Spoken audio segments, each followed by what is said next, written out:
Bütün müharibələr səngərdə başlamır. Bəziləri tribunalarda.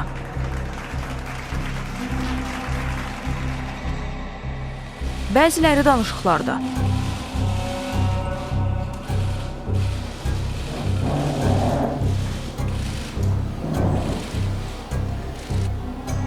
Bəziləri isə illərlə görünməyən qərar otaqlarında formalaşır.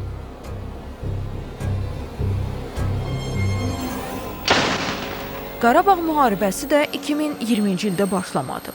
O daha əvvəl qərarların necə verildiyi müəyyən edilən anda başladı. Bu mərhələdə mövqe hüquqi sənədlərdə ifadə olundu. Diplomatik platformalarda təkrarlandı və beynəlxalq gündəmin tərkib hissəsinə çevrildi. Proses davam etdi, lakin qərar mexanizmi uzun müddət icra mərhələsinə keçmədi. Amma diplomatiyada önəmli olan strateji səbirdir.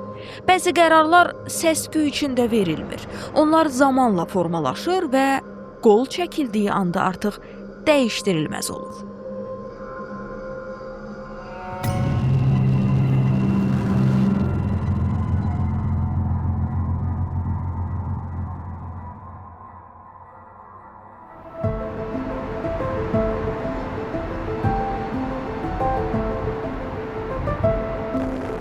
Müasir dövlət idarəçiliyində liderlik hadisələrə reaksiya vermək deyil. Liderlik hadisələrin hansı nöqtədə mümkün olacağını əvvəlcədən hesablamaqdır. Qarabağ məsələsi Azərbaycan üçün emosional yaddaş mövzusu deyildi. Bu, dövlətin beynəlxalq hüquq sistemində yerini necə qoruyacağını müəyyən edən strateji sınağı idi. Burada əsas sual nə vaxt yox, hansı legitimliklə idi?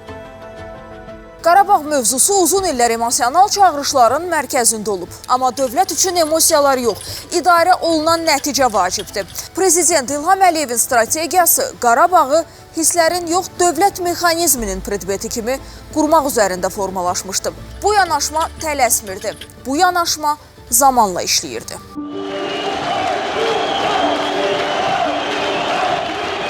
Mən bu dəstəyi hiss edirəm, onu görürəm, ona arxalanıram və xalqın dəstəyi ilə Heydər Əliyevin siyasətini davam etdirəcəm.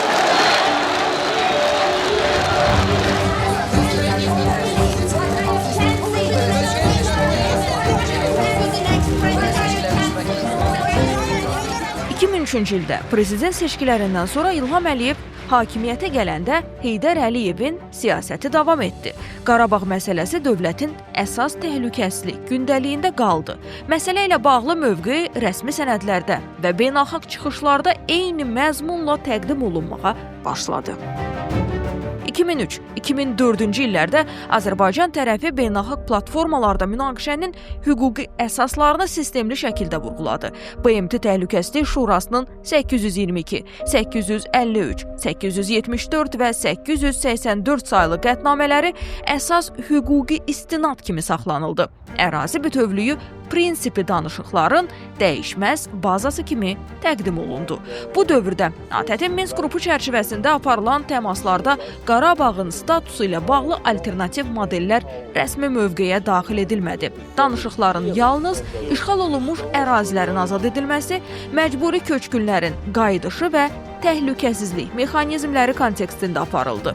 2004-cü ildə Avropa Şurası Parlament Assambleyasında çıxış edən İlham Əliyev Azərbaycanın mövqeyini açıq şəkildə ifadə etdi və bu mövqey sonraki illərdə bütün beynəlxalq təmaslarda əsas xətt kimi saxlanıldı. Biz həmişə bu məsələyə burada, Avropa Şurasında baxılmasını güclü tərəfdaşı olmuşuq. Təşkilata üzv olduğumuzdan bəri bu belə olub və şərhlərimdə qeyd etdiyim kimi 2005-ci ildə Avropa Şurası vəziyyət, işğal və işğala son qoymaq zərurəti ilə bağlı qətnamə qəbul edib. Sonra xüsusi komitə yaradılmışdır. Lakin Ermənistanın qeyri-konstruktiv mövqeyinə və bu komitəni boykot etməsinə görə hazırda bu komitə artıq toplaşmır. Buna görə də düşünürəm ki, beynəlxalq təşkilatlar nə qədər bu münaqişəyə diqqət ayırsalar, biz bu məsələnin həllinə daha tez nail ola bilərik. Çünki qeyd etdiyim kimi, Ermənistan hər şeyi olduğu kimi saxlamaq istəyir və Ermənistan istəyir ki, beynəlxalq ictimaiyyət bu münaqişəni unutsun. Ona görə də onlar düşünürlər ki, Minsk qrupunun formatı onlar üçün çox əlverişlidir. Biz başa düşürük ki, bugün vasitəçilik missiyası ilə bağlı Minsk qrupuna alternativ yoxdur. Baxmayaraq ki, onların fəaliyyəti heç bir nəticə verməyir. Lakin düşünürəm ki, Avropa Şurası bu məsələyə daha fəal baxmalıdır və fikrimizcə xüsusi komitənin fəaliyyətinin bərpa edilməsi çox vacib addım olardı. Danışıqların perspektivlərinə gəlincə, əfsuslar olsun ki, biz bu məsələ ilə bağlı çox da nikbin deyilik. Ermənilər status quo-nun dəyişməz olaraq qalması üçün əllərindən gələn edirlər. Vaxt aşırı bizim Ermənistan prezidenti ilə ikitərəfli görüşlərimiz olur. Sonuncu görüşümüz keçən ilin noyabr ayında Viyanada baş tutdu. Bu görüşün nəticəsində bizdə müəyyən nikbinlik yaranmışdır və biz də ictimaiyyət qarşısında bu məsələyə mövqeyimizi bildirdik. İrəliyə kiçik addımların atılması, lakin prosesin ləngidilməsi ilə bağlı köhnə taktika davam edilir. Buna görə də beynəlxalq ictimaiyyətin fəal iştirakı olmadan hesab edirəm ki, Ermənistan etdiyini davam etdirməyə çalışacaq. Bu bəyanat danışıqlar prosesində hüquqi sərhəd funksiyası daşıdı. Sonrakı illərdə keçirilən görüşlər, təqdim olunan sənədlər və vasitəçi təklifləri məhz bu çərçivə daxilində müzakirə olundu. Qarabağ məsələsinin hüquqi interpretasiya diapazonu bu mərhələdə məhdudlaşdırıldı və dəyişməz mövqe kimi təsbit edildi.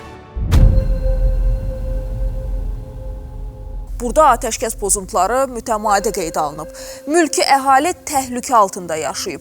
Diplomatik masada səslənən hər mövqe bu ərazidə real risklərə və real itkilərə çevrilirdi. Azərbaycan tərəfi illər boyu beynəlxalq hüquqa əsaslanan mövqeyini dəyişmədən saxladı və bu mövqey konkret idi.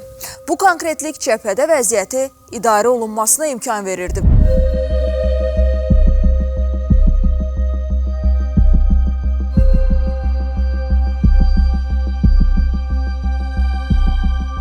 ...2006-2011-ci illərdə Qarabağ münaqişəsi ATƏT-in Minsk qrupu çərçivəsində beynəlxalq diplomatik gündəmdə saxlanıldı.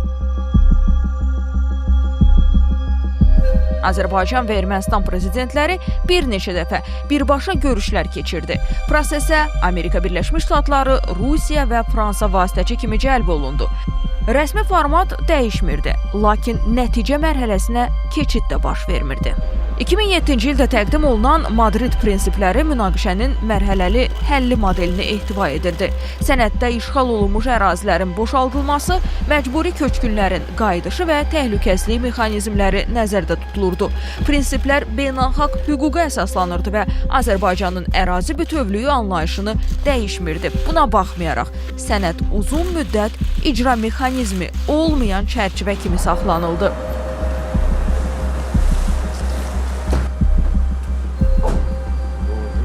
2009-2011-ci illərdə, o cümlədən Kazan görüşü zamanı tərəflər eyni prinsipial sənəd üzərində işləyirdi.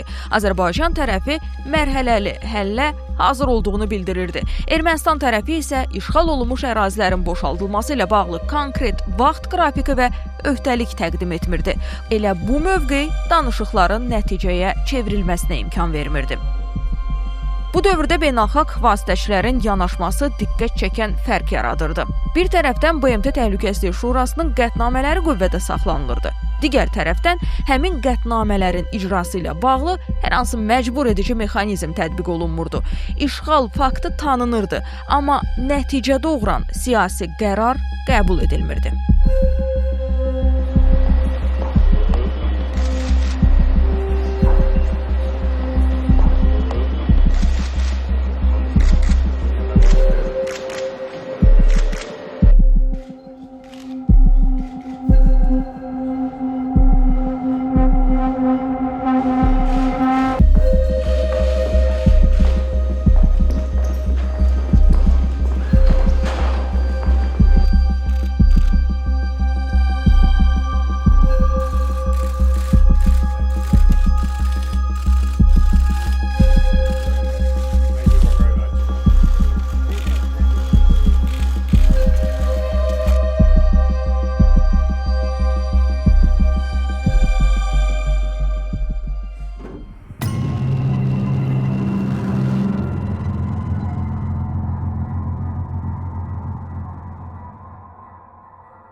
Ağdam beynəlxalq hüquqda illərdir işğal olunmuş ərazi kimi tanınırdı. BMT Təhlükəsizlik Şurasının qətnamələri mövcud idi. Diplomatik mövqe isə dəyişmirdi. Buna baxmayaraq bu status real icra mərhələsinə də keçmirdi. Bugün Ağdam yolunun açıq olması göstərir ki, Qarabağ məsələsində həll edici dəyişiklik hüquqi mövqedə yox, onun icra mexanizmində baş verdi.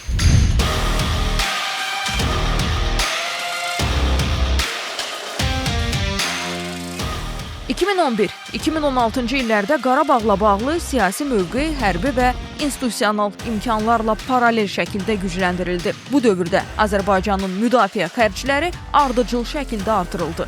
Silahlı qüvvələrin strukturunda dəyişikliklər aparıldı və idarə etmə mexanizmləri yenidən quruldu.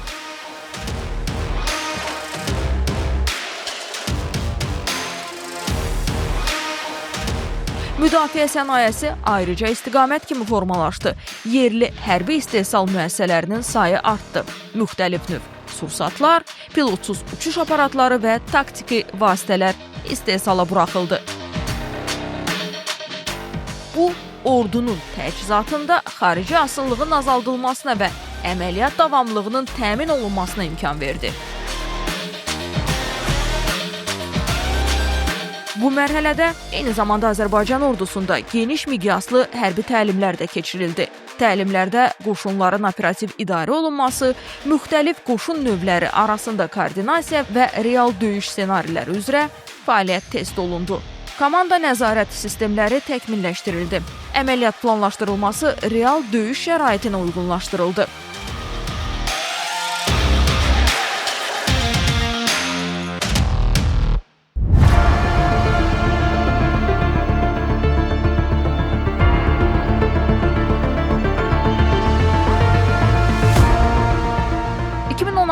ilin aprelində cəbhə xəttində baş verən döyüşlər ordunun formalaşdırılmış imkanlarını praktik müstəvidə göstərdi.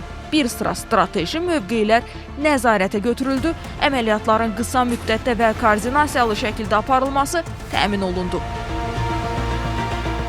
Bu hadisələr hərbi hazırlığın və idarə etmə mexanizmlərinin real vəziyyətdə işlədiyini nümayiş etdirdi. Bu illər ərzində atılan addımlar Qarabağla bağlı siyasi qərarların icra olunması üçün zəruri olan resurs bazasını formalaşdırmışdı. Siyasi mövqe artıq yalnız diplomatik səviyyədə deyil, əməliyyat imkanları ilə də dəstəklənən sistem halına gəlmişdi.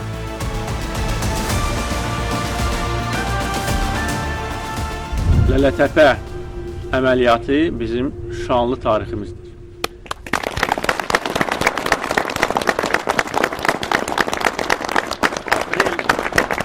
Aprel döyüşləri Azərbaycan dövlətinin, Azərbaycan ordusunun gücünü göstərdi.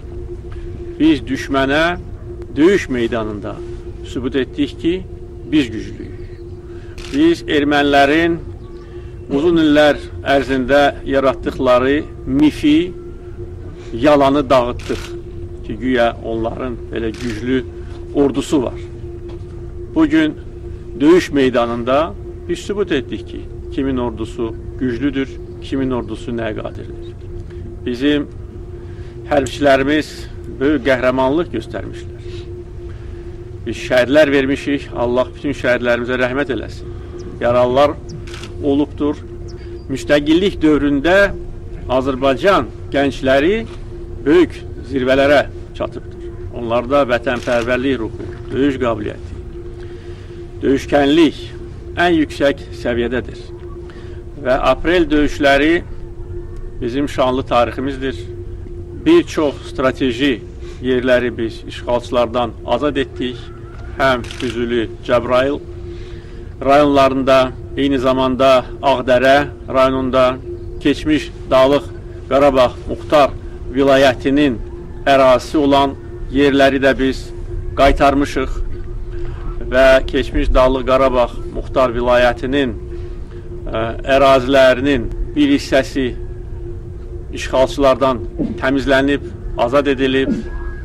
Lələtəpə ərazisində 10 minlərlə hektar torpağa biz indi nəzarət edirik.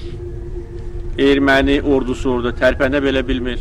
Bugün ordu quruculuğu prosesi uğurla davam edir.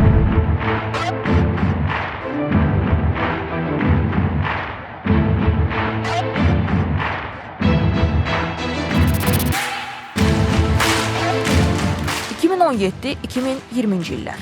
Qarabağ məsələsi diplomatik müzakirə mərhələsindən siyasi mövqelərin açıq toqquşması mərhələsinə daxil oldu. Ermənistanın yeni siyasi rəhbərliyi əvvəlki illərdə saxlanılan ritorik çərçivədən kənara çıxdı və münaqişənin hüquqi statusu ilə bağlı açıq iddialar səsləndirməyə başladı. Bu çıxışlar danışıqlar prosesinin məntiqini dəyişdi. Karabağ to be a part of Azerbaijan, Armenia, I'm sorry. Mövcud formatın saxlanılmasına xidmət edən ritorika yerini mövqelərin sərtləşməsinə verdi. Qarabağ məsələsi artıq yalnız masa arxasında yox, ictimai-siyasi müstəvidə də fərqli tonla təqdim olunurdu. Əminəm ki, çoxlarınız niyə Artsaq barədə danışmadığımı düşünürsünüz. Cavab sadədir. Artsaq Ermənistandır. Nöqtə. Bu bəyanat mövcud danışıqlar çərçivəsinin praktik olaraq funksiyasını itirdiyini göstərdi. Beynəlxalq hüquqa əsaslanan mövqe ilə açıq ərazi iddiası eyni proses daxilində qala bilməzdi. Mövzu yeni mərhələyə keçdi. Карабах – это Азербайджан и восклицательный знак. Bu cavab siyasi polemika məqsədi daşımırdı. Bu, uzun illər beynəlxalq hüquq müstəvisində formalaşdırılmış mövqeyin açıq ifadəsi idi. Bundan sonra Qarabağ məsələsi diplomatik qeyri-müəyyənlik çərçivəsində saxlanıla bilməzdi.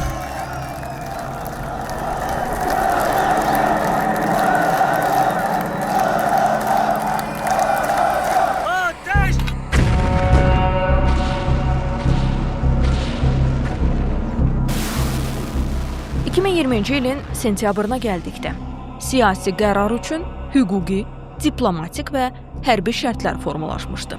Beynəlxalq hüquq baxımından mövqe uzun illər dəyişməz saxlanılmışdı. Diplomatik müstəvidə alternativ hüquqi interpretasiya yaranmışdı. Hərbi baxımdan isə icra imkanları əvvəlki mərhələlərdə yaradılmışdı. Eyni zamanda vəziyyət cəbhə xəttindən kənara çıxmağa başlamışdı. Döyüşlər yalnız hərbi mövqelərlə məhdudlaşmırdı. Azərbaycanın yaşayış məntəqələri raket və artilleriya atəşinə məruz qalırdı. Mülki əhali hədəf xəttinə düşmüşdü. Bugün səhər Ermənistan silahlı qüvvələri bir neçə istiqamətdən bizim yaşayış məntəqələrimizi, eyni zamanda hərbi mövqelərimizi atəşə tutmuşdur. Düşmən atəşi nəticəsində mülki əhali və hərbçilərimiz arasında itkilər var. Allah şəhidlərimizə rəhmət eləsin. Onların qanı yerdə qalmamış.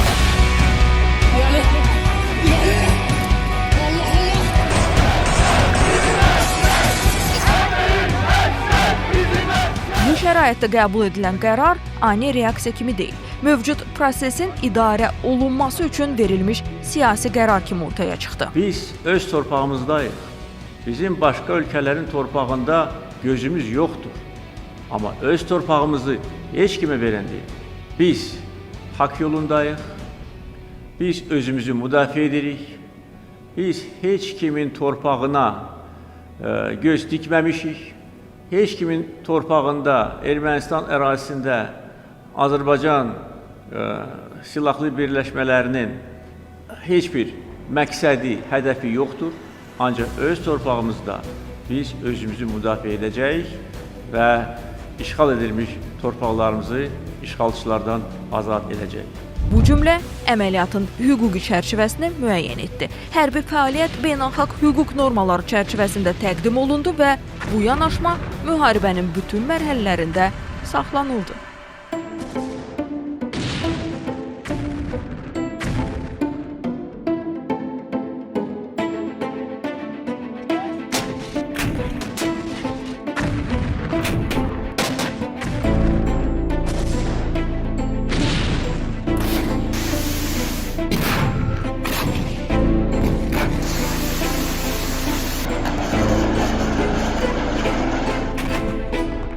Hərbi əməliyyatlar mərhələli şəkildə aparılırdı.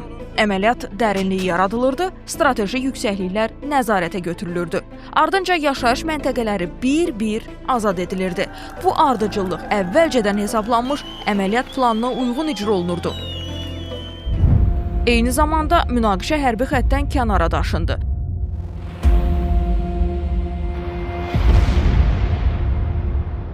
Azərbaycanın iri şəhərləri raket hücumlarına məruz qaldı. Gəncə, Bərdə və digər yaşayış məntəqələrində mülki itkilər qeydə alındı. Bu hücumlar döyüş bölgəsindən uzaqda yerləşən əraziləri əhatə edirdi və hərbi məqsədlə izah olunmurdu.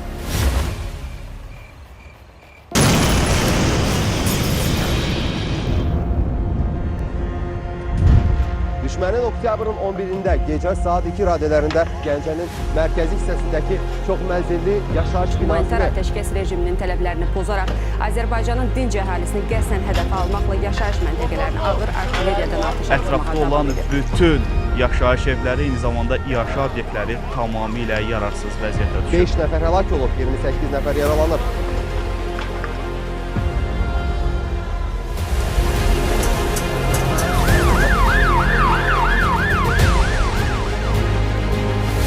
Bu quyunu göstərmək istəyirəm. Hardasa 10 metrə yaxın dərinliyi var və kifayət qədər də diametri genişdir. Məhz bu quyuya düşüb raket və ətrafdakı bütün yaşayış məntəqələrini demək olar ki, yox edib. Yəni, desək ki, burada bir məhəllə yox olub, yəqin ki, yanılmarıq. Qanca Qağakin. Mənim əmrimlə Artsaq silahlı qüvvələrinin bölmələri artilleriya ilə yayılım atəş açdı. Mən bunu vaxtında demişdim, vaxtında xəbərdarlıq etmişdim. Gəncə şəhərini öncədən xəbərdar etmişdim. Bu şəhərlərin istiqamətində atəşi davam etdirəcəyik və əgər reaksiya olmazsa, daha böyük şəhərlərə də keçəcəyik. Bu atəş xəbərdarlıq atəşi idi. Bu açıqlama müharibənin xarakterini açıq şəkildə göstərdi. Mülki əhalinin hədəfə alınması əməliyyatların coğrafiyasını və məsuliyyət yükünü də dəyişdi.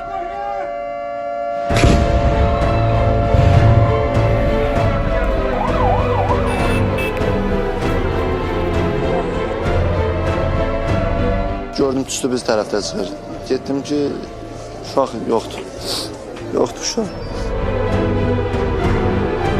Qardaşım rəhmətə getməyinə baxmayaraq, Allah cəbhədəki aslanlarımıza dəyməsin inşallah. Bərdə cəmaatı çox məğrur, qüvvətli cəmaatdır. Belə bombalar bizim canımızı sıxa bilməz.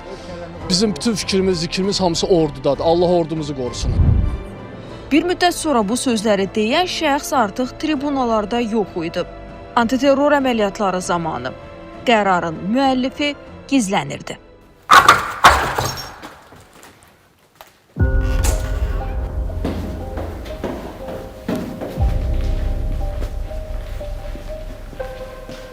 Aray Harutyunyan düşünürdü ki, onu bu konyak zavodun zirzəmisində heç kim tapmayacaq. Yer gəlmişkən, zavodun səhmdarlarından biri də elə Harutyunyanın özüydü. O və yaxın ətrafı ilə birlikdə Azərbaycanın sərvətlərini talayırdılar. Bu zavodda konyak və digər məhsullar istehsal edirdilər və dünyaya erməni brendi kimi təqdim edirdilər. Adı da Qarabağ idi.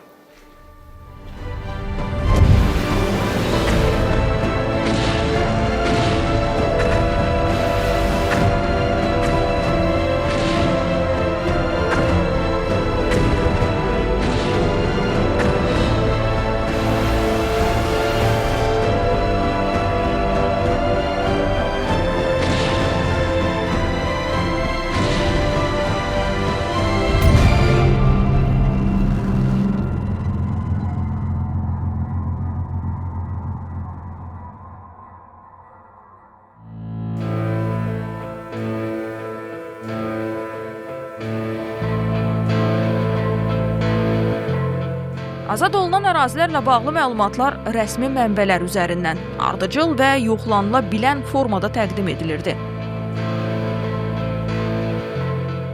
Hər yeni məlumat əməliyyatların gedişini göstərən fakt kimi çıxış edirdi. Bu kommunikasiya xətti müharibənin informasiya müstəvisində nəzarətdə saxlanılmasına imkan verdi və beynəlxalq auditoriya üçün prosesin dinamikasını aydın göstərdi. Господин президент, что все-таки произошло в воскресенье, что спровоцировало столь масштабное и кровопролитное противостояние? Мы вынуждены были дать адекватный ответ агрессору и таким образом защитить свой народ, своих людей и свою землю. How long Armenians will continue to sit on our land and not allow our people to go back to their homes? If international community cannot provide implementation of international resolutions, Azerbaijan will do it itself. That's what's happening. Çatışmalar daha büyük bir savaşa, bölgesel büyük bir krize yol açar mı? Kaygınız var mı? Biz hesab edirik ki buna yol vermək olmaz. Bu savaş Azərbaycanla Ermənistan arasında olan savaştır. Rusya nerede duruyor sizce? Çünkü özel bir öneme sahip Rusya.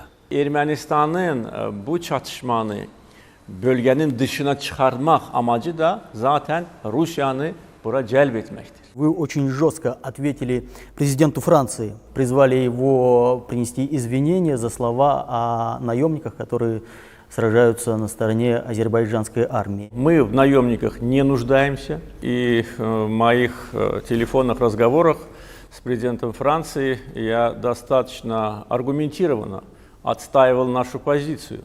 Во-первых, просил представить доказательства, а если этих доказательств нет, то принести извинения азербайджанскому народу. Господин президент, если говорить о компромиссах, то на какие компромиссы вы были бы все же готовы? И есть ли черта, за которую вы не отступите ни при каких обстоятельствах? Ни при каких условиях территориальная целостность Азербайджана не может быть нарушена.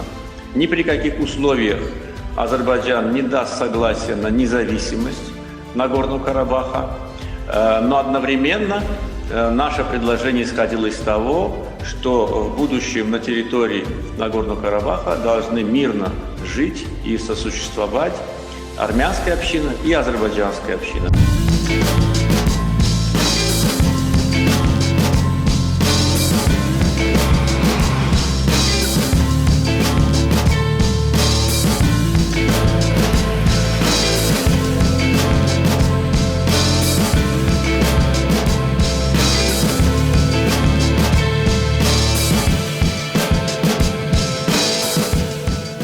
Şuşa əməliyyatı hərbi baxımdan həlledici mərhələ oldu. Şəhərin azad edilməsi əməliyyatların strateji və simvolik mərkəzini təşkil edirdi. Bu mərhələdən sonra prosesin siyasi nəticəsi artıq aydın kontur aldı.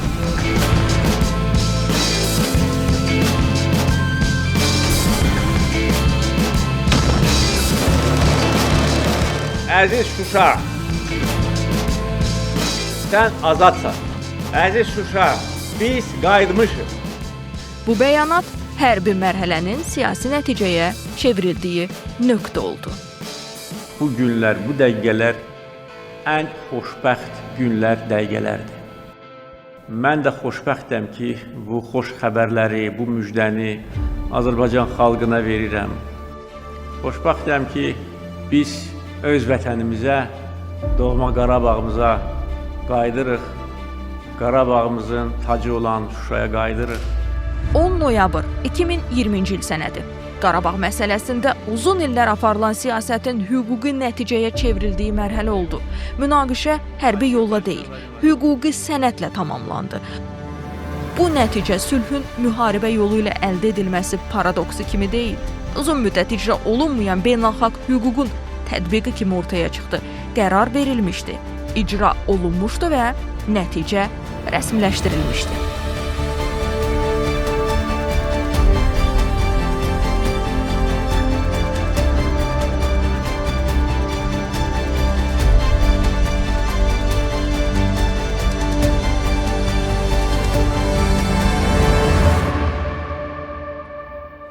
Qarabağda əldə edilən zəfər tək bir qərarın nəticəsi deyil. Bu nəticə Prezident İlham Əliyev tərəfindən illər boyu qurulan strateji xəttin icra mərhələsidir. Diplomatik müstəvidə dəyişməyən mövqe. Beynəlxalq hüquqa əsaslanan yanaşma və real güc balansı. Eyni vaxtda, eyni istiqamətdə işləyib. Bu proses sülhün diplomatik yollarla əldə olunmasına yönəlmişdi, amma hüququn icrası gecikdirildikdə qərar mərhələsi labid oldu.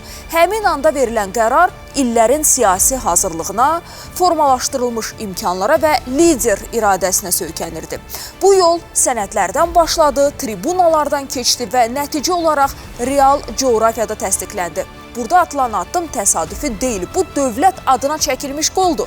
Azərbaycanın taleyi üçün atılmış imzadır. Qarabağ isə bu imzanın nəticəsidir.